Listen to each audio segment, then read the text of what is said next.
Why Catholic is made possible by generous patrons. If you're blessed by this podcast, consider supporting it by purchasing something from the Why Catholic merch shop on Etsy. Link is in the show notes. Original designs on sweatshirts, t-shirts, hats, decals, and more.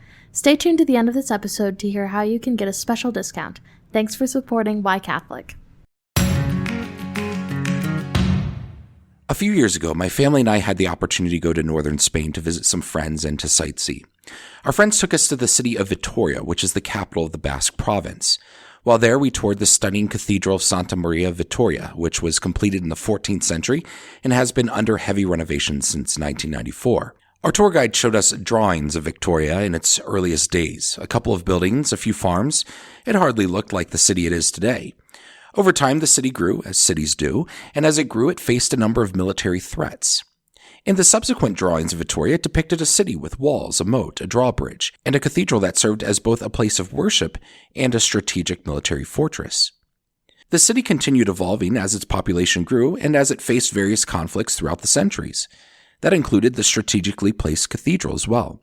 As military weapons advanced, defenses like moats and a cathedral type of fortress became rather obsolete. Besides, Vitoria had grown so much that the cathedral is now part of the old quarters surrounded by a metropolitan city. In 1994, a partial collapse of the cathedral's vault forced the church to close, and as engineers began looking at the problem, they discovered that the whole foundation was in jeopardy, threatening to destroy the church.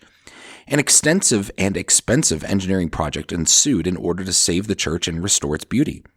In the process of reinforcing the church, archaeologists and engineers discovered graves underneath the church from the city's earliest days. These grave sites had to be carefully exhumed, and the church's foundation needed to be reinforced. It has taken decades, but the church has finally been reopened for Mass. However, the renovation project is not over. It has been an engineering undertaking, to say the least.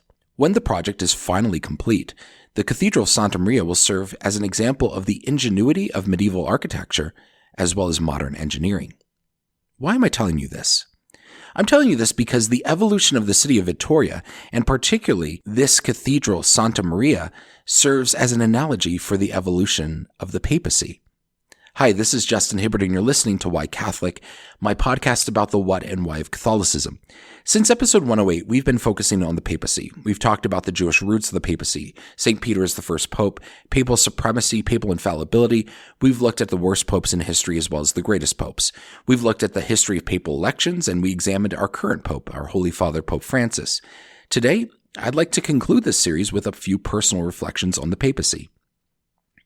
A few weeks ago, I was driving for Uber, as I sometimes do late at night, and my passengers, who were a little inebriated, asked me, "Justin, what would you be listening to right now? What's your favorite music?" The truth of the matter is that had I not had passengers in the car, I would have probably been listening to a Catholic podcast. Many people often ask me, how did you learn all this stuff about the Catholic faith? And the simple answer is I'm constantly researching and constantly learning. I'm either reading, listening to podcasts, watching videos, and even though I'm a musician, when I'm in the car, I'm usually not listening to music. I even fall asleep listening to podcasts like Catholic Answers. True and humorous story.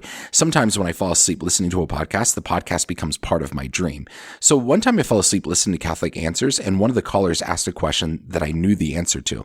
And I remember feeling frustrated in my dream that the apologist, I think it was Joe Heschmeyer, wouldn't let me answer. He just kept talking and talking, even though I knew the answer. And in my dream, I was getting so frustrated because I had a very articulate response lined up, but was unable to get the time to give it. Okay, moving on. There's an adage that goes like this: the best way to learn something is to teach it. When you teach something, you have to not only research the topic, but you have to figure out a way to present it in a manner that's articulate and organized. This podcast forces me to do just that. As a Protestant, I sat under many instructors who misrepresented the Catholic faith with lazy caricatures and partial and biased accounts of history. The last thing I want to do is to bring that lack of scholarship into this podcast. And so it behooves me to dive deep and to research the various perspectives in order to bring you a comprehensive and truthful presentation of Catholicism in bite-sized episodes. With that said, while I so appreciate all of you who have told me how much you've learned through this podcast, I think the person that's learned the most is me. While I've prepared every episode with extensive research, I don't know that I've researched any topic more than this series on the papacy. To be transparent, there was a ton I didn't know about the papacy and the various popes before researching for these episodes. So I'd like to do something a little bit different. I would like to reflect on 3 questions that were answered for me while I researched and prepared this series. Here are the 3 questions. Why did the papacy evolve into what it is today? Why were popes political leaders instead of just merely spiritual leaders of the church? And why is the papacy centered in Rome? On to the first question. Why did the papacy evolve into what it is today? The short answer is out of necessity. Going into this project, I knew about some of the anti-popes, people like Novatian, that gathered a faction of people together to elect him pope. But what I didn't realize was how easy it was to do that.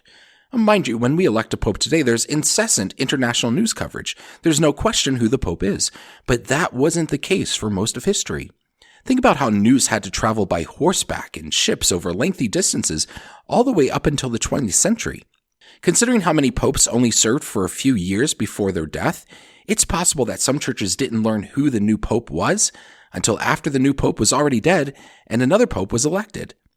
And considering that for the first millennia or so, popes were declared by popular acclaim, it was not only easy for anti-popes to rise to power, but it was also easy to deceive churches around the world into believing they were the true pope. One of the biggest takeaways for me in researching this topic was how much contention there was between Constantinople and Rome. Now, I certainly knew about the Great Schism, but what I didn't appreciate was how much animosity existed between Constantinople, the capital of the Byzantine Empire, and Rome, the capital of Christianity, for so long before the Great Schism. When the western part of the Roman Empire collapsed in the 5th century, the eastern part of the empire continued as the Byzantine Empire. The Byzantine Empire wanted to concentrate power in Constantinople, and that included both political power as well as ecclesiastical authority.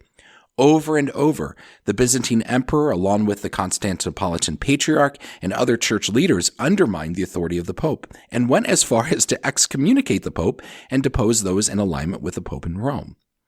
It's kind of astounding how much influence emperors and monarchs had over the church, not just in Constantinople either.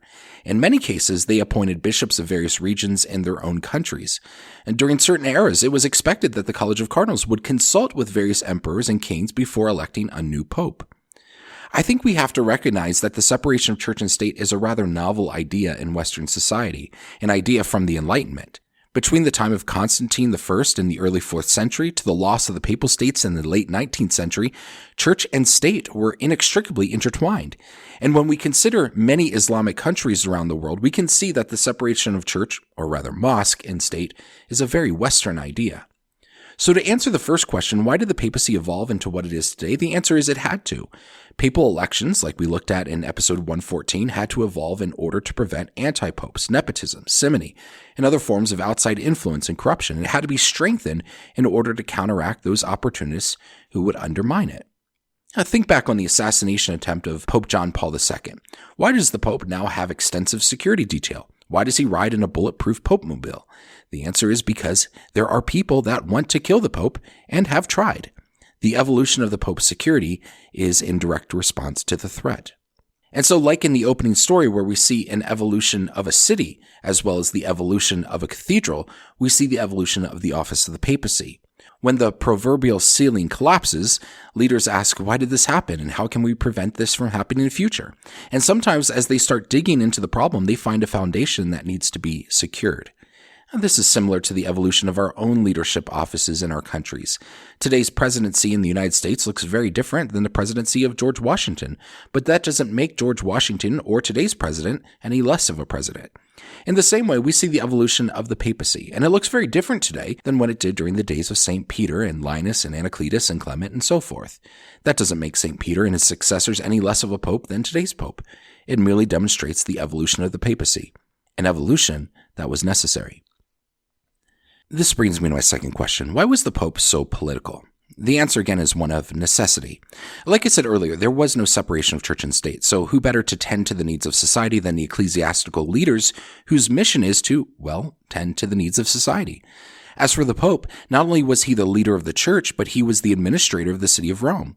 That's to say he was the political mayor, or the prince, if you will. When the capital of the Roman Empire was moved to Constantinople, this meant that the emperor no longer resided in Rome. That left the Pope to primarily attend to the needs of the Roman people. As we saw with Pope Leo the Great, that meant defending the city against Attila the Hun. As we saw with Pope Gregory the Great, that meant increasing the agricultural output of papal-owned farms and distributing that food to those in need. With respect to the Battle of Lepanto, it meant Pope Pius V had to organize a coalition of European kingdoms to form a naval armada in order to prevent the Islamic Ottoman Empire from expanding into Western Europe and threatening Christians and Christianity. And this was really eye-opening for me. I've long been one that detested the idea that the Pope would have an army, but I see now that my perspective is one of privilege. 2024 is a far different world than the 11th or 16th century. Like we saw with the cathedral in Vitoria, the church served a dual purpose, one that promulgated the faith, as well as served as a fortress to thwart outside threats. Now, with that said, I think it's no coincidence that since the loss of the Papal States, we have seen an emphasis on the spiritual leadership of the Pope. In previous eras, the Pope had to be both a heavily involved statesman as well as the pastor of the world, and many prioritized the role of statesman, creating a spiritual deficiency of leadership in the church. I think Rodrigo Borgia, for example, was a very savvy statesman. However, his lack of Christ-likeness led to a serious deficiency in the papacy, the curia, and the church.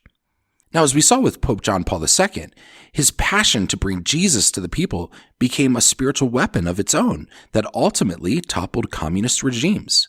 So as our world continues down this road of separation of church and state, as our governments become all the more secular, there exists an increased challenge for the Pope to integrate the spiritual into the political. For example, here in the United States, there have been a variety of politicians who claim to be Catholic but support an attempt to expand the legalization of abortion. Some have said that they disagree with abortion on a personal level, but they don't think the government should have a role in intervening in a woman's so-called reproductive rights. Now, that's a whole next level of separation of church and state. It's a separation of morality and politics. It seems almost schizophrenic that someone could separate their moral convictions from administrative duties.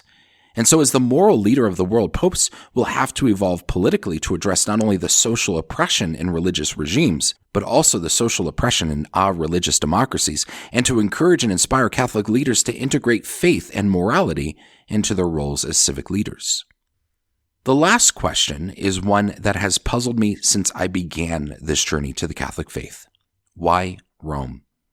The surface-level answer is that Peter was the leader of the church, and he lived out the rest of his days in Rome. And so it makes sense that Peter's successor would be found in the succession of bishops of Rome. We might also say that it's rather poetic that Rome became the capital of Christianity. The Roman Empire brutally persecuted Christians for the first 300 years. It's ironic that the Colosseum in Rome, where many Christians were martyred, is now the place where the Good Friday service, known as the Via Crucis, takes place. However, as someone interested in the Jewish roots of Christianity, my inclination is to wonder why the capital of Christianity didn't at some point come back to Jerusalem. And so I've long been pondering this question: why did God choose Rome of all places? The research I did for this series on the papacy has given me an answer, or at least a hypothesis. The short answer is divine providence. And here's what I mean by that. When Constantine took over the Roman Empire, he eventually moved the capital to Constantinople, which is modern-day Istanbul. The reason was because Rome was more or less the geographical center of the Roman Empire.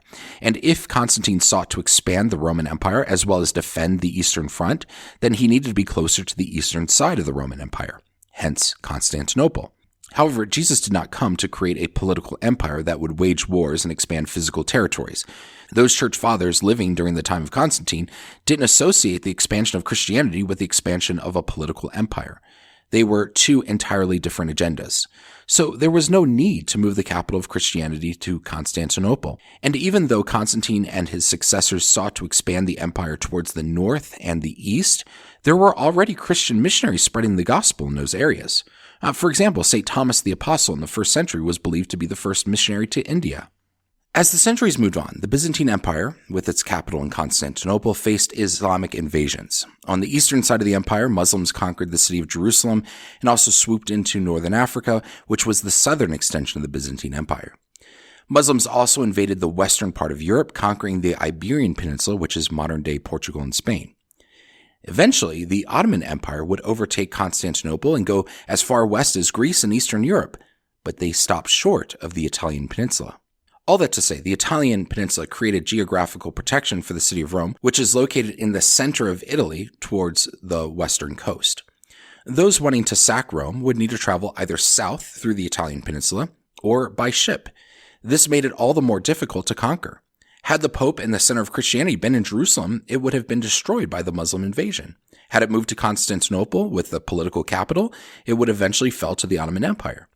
The geographical location of Rome allowed the hub of Christianity to endure, certainly not without its challenges, which we've talked about in these episodes. The geographical location of Rome enhanced missionary efforts as well. The adage, all roads lead to Rome, means that missionaries could use the system of roads to take the gospel from Rome to the ends of the earth. For example, Pope Gregory the Great sent out Augustine to evangelize all the way up north to the British Isles. The famous Silk Road trade route that connected Italy to the Far East was also used by missionaries like Andrew of Lonjumu, who took the gospel to the Mongolian Empire in the 13th century. The Roman Empire laid down the infrastructure for expansion and trade, and this became the pathway of Christian missionaries. It's wild studying this history because it looks so different than today. Long gone are the papal states and the idea that the Pope is a military general or the Prince of Rome. The political sphere of the papacy has shrunk to Vatican City, the smallest nation in the world. Today, there are no worries about barbarian invasions or Muslim conquests. The walls of yesteryear serve merely as relics. However, this doesn't mean that the papacy is without threats. It continues to face challenges on various fronts.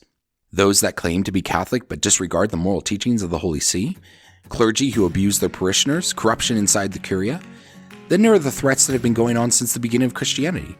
Unauthorized leaders, heresy, and persecution. And as the threats continue to evolve, so will the papacy. It has to. But what will not change is Jesus' promise to preserve his bride. The gates of hell will not prevail against his one holy Catholic and Apostolic Church. Thank you for joining me for Why Catholic. Be sure to subscribe to Why Catholic wherever you get your podcasts. And you can also subscribe to my Substack site and get the next episode in your email inbox. As a subscriber, you get a special discount code to the Why Catholic Etsy store. If you've been blessed by this podcast and you're feeling generous, there's also a way to financially support it, and patrons get some extra perks. To become a free subscriber or a patron, just go to whycatholic.substack.com/subscribe. Also join me on Instagram at Why Catholic Podcast, all one word. Thanks again for listening. My name is Justin Hibbard, and this is Why Catholic. God bless you.